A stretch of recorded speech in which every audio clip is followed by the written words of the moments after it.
Magandang hapon, Pilipinas. Mula sa Pag-asa, DUST, alamin na po natin ang latest sa lagay ng panahon. Magpapatuloy po ang maliwalas na panahon sanhi pa rin yan ng reach of high pressure area na kasalukuyan po nakaka-apekto dito yan sa buong Luzon. So asahan po natin ang mainit at maliwalas na panahon sa Luzon, Visayas at Mindanao. Pero ayon sa Pag-asa, pagsapit po ng hapon o kaya naman ng gabi ay posible po nating maranasan ang pagkakaroon ng bahagyang maulap na kalangitan at ang mga pulupulong pag-ulan o pagkidlat-pagulog. At kaugnay po sa good weather condition, narito po ang forecast heat index ng Pag-asa para po yan sa Metro Manila. Meron tayong 39.9 degrees Celsius. Sa Metro Cebu, asahan natin posible nyo pong maranasan ng 38.3 degrees Celsius. At sa Metro Davao, aabot po yan hanggang sa 36.9 degrees Celsius.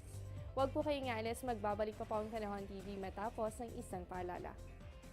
Tatanungin ko ang lahat ng nararapat itanong. Tatanungin ko sina Manong at Manang, mga kaibigan at katrabaho Si Obama at ang barangay tanod. tatanungin ko ang mga taong dapat tanungin para sa mga bagay na dapat ipaliwanag. Para sa bansang kailangan magtanong. para sa kinabukasan ng ating bayan.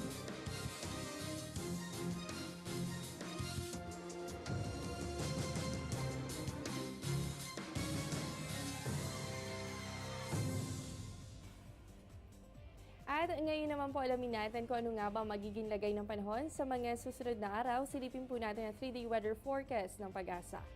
Sa Baguio City, asahan po natin dyan ang good weather conditions simula bukas araw ng Miyerkules at magpapatuloy po yan hanggang sa araw ng Biyernes. Ang temperatura naman sa loob ng 3 araw, yan po ay nasa pagitan ng 16 to 25 degrees Celsius.